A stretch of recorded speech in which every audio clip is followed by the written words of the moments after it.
What's up YouTube? Welcome back to another reaction video. Today we're checking out F1 Dramatic Final Laps Part 2. We checked out Part 1 a couple weeks ago, so make sure to take a look at that. Haven't posted F1 in a couple weeks, but we are today. Haven't posted in general the past 2 days. Feeling sick. It's hard to get the energy to make good reaction videos when you're sick and down, so we're here. So hope you guys enjoy this video. Make sure to subscribe to my channel. Help me get to 6,000 subscribers. Enjoy. Number 10. In 1984, Dallas hosted its first United and to States. date only Formula One Grand Prix. A concrete walled temporary circuit had been constructed around the Fair Park area of the city. But the what's it called? They hosted one a couple weeks ago. Not a couple months ago in America. Heat, causing many Unless that was IndyCar, I don't know.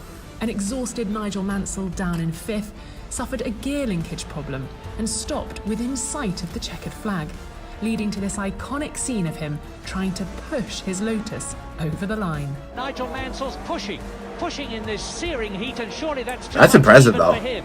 Yeah, though. He's fainted, oh, jeez. And thankfully, Nigel Mansell seems to be okay after a brave and determined effort. And I can just tell that in that helmet, in that suit, they're dying in that Fuji Speedway heat. forced the 2007 Japanese Grand Prix to start behind the safety car. But when racing finally got underway, I feel like so many races that I watch, it's always raining. On track, that's no good. Visibility was practically zero, and accidents were inevitable. A rookie Lewis Hamilton took the win, but behind him there was a titanic. Hamilton is everywhere. For sixth place. Kubica and Massa are battling here. It's got all the hallmarks of Dijon so many decades ago. What an extraordinary few corners as they were trading literally. Look at that. But it's Massa who's come out in front. He got through it. Number 8. The last lap of the 1982 Austrian Grand Prix saw two drivers fighting for their maiden win. Good quality. The Lotus of Elio De Angelis up against Keke Rosberg's Williams. De Angelis, having inherited the lead with Alain Prost suffering a mechanical failure, just needed to keep ahead of the flying Finn as they battled to the flag. This is the final lap. Rosberg It's close. to the inside. De Angelis keeps the door shut. Right on him. Curve for the last time, and it's now that Rosberg must get alongside him. He's going to win the race. He's tucked in. He's alongside. Who's gonna get it? Is it the white car? And they're side by side, but Elio De Angelis who has won tough. his first Grand Prix, and that has to be the most exciting Look at that. Grand Prix By half a car you won by. for many a year. Still a little sick, but British Grand Prix getting better. was won in somewhat controversial circumstances. Michael Schumacher had built up a Michael healthy Schumacher, lead make over sure to check out that McLaren's reaction video of him Raikkonen. too. But when the stewards issued the Ferrari driver with a 10-second stop-go penalty for an illegal pass on Alex Wurz, the then two-time world champion was called into the pits to serve it at the end of the final lap. Schumacher in the pit lane. So, Why they? that means I thought usually that's when they change the tires and everything. Finish line. He crosses the start-finish line now, I believe, to take his penalty. But the race is over, surely. There was some confusion Had to over take the a penalty. legality of the Ferrari driver serving the penalty after his race had finished. But because of the steward's mistake, Schumacher kept his win. Okay. The 1967 Italian Look at Grand this. Prix is remembered for one of the great recovery drives in F1 history. Pole sitter Jim Clark lost his lead due to a puncture and returned to the race a lap down in 15th place. Storming back into contention and passing the whole Those field, builds are crazy. he Those look like remarkably spiders. took the lead on the 60th lap from Jack Brabham. But there was heartache Like to come as little the lizards. Scott's engine cut out on the final lap, his engine unable to draw any more fuel. Clark limped home in third, denied a fairy tale ending. Number 5. Having led for the very first lap, Lewis Hamilton was in complete control of the British This is Grand Prix recent. in 2020. A late puncture for teammate Valtteri Bottas gave the Brit a 34-second advantage. Yeah, he's not over doing good right closest there. Challenger Max Verstappen, but the same misfortune would hit Hamilton on the final lap.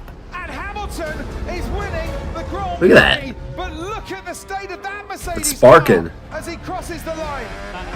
He might get it home, but I'm staggered they didn't bring that car in to protect against that. It was only going to be a fraction behind the other car. He's going through maggots a nice and racetrack. maggots at the moment. Hamilton's tyre's gone. Verstappen's just going through Woodcote.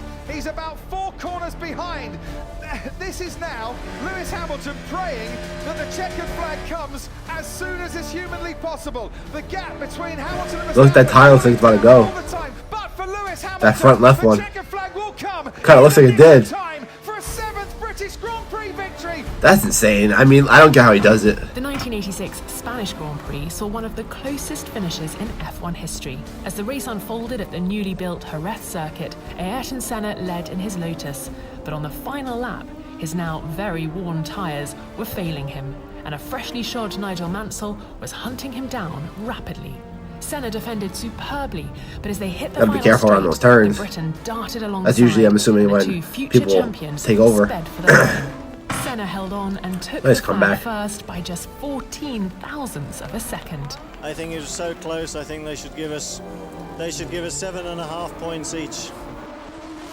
Oof.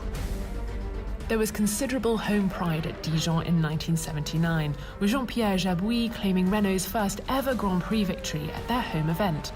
But close behind, one of the most legendary battles in F1 history raged for second place, with the second Renault of René Arnoux dueling with the Ferrari of Gilles Villeneuve for second spot. The two would change positions 4 times alone on the final lap, with Villeneuve eventually winning out by just 0.2 of a second. Number 2.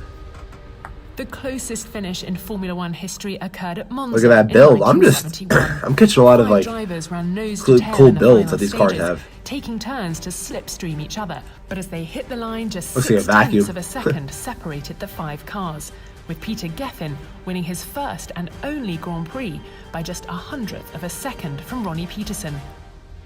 Didn't even show anything there. No Ayrton highlights. Senna's maiden number home 1 Grand Prix victory was as dramatic as it was emotional. Starting from pole, the Brazilian led from the off, but as the laps counted down and the pit stop shuffle played out, it became clear something wasn't right with Senna's car. Gearbox issues had been affecting him, and with just a handful of laps remaining, he lost several of his lower gears, meaning every corner maneuver he made contained a risk of stalling his engine. And just imagine the tension in Ayrton Senna's head in his cockpit. With the Williams of Riccardo Patrese and McLaren teammate Gerhard Berger closing in, it took all of the 31-year-old's skill and experience to nurse his stricken car home, which he did. That's impressive though, when you're driving like that and finishing in first with a broken car, a banged up car. I'm surprised the Lewis Hamilton one though that was shown earlier wasn't, number 1 or 2. I thought that was more impressive, I'll be honest with you. He was so physically drained by the experience, he had to be helped out of his car and could barely stand as he raised the trophy.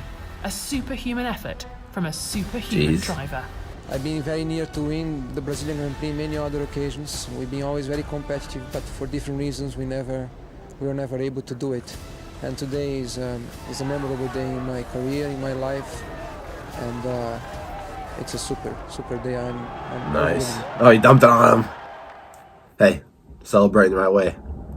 Well, guys, I hope you enjoyed this video. Definitely expect more F1 videos, though. It's just hard now because I kind of reacted to all the popular ones. But feel free to recommend more videos, absolutely. Yeah, sorry I'm sick, too. It's hard, but still got the energy in. Still enjoyed the video, so hopefully you guys did, too. Make sure to leave a like. Subscribe to my channel. Help me get to 6,000 subscribers. We've been taking a while to get there, so I'm really trying to get there really fast. But, yeah, guys, I'm out. Peace.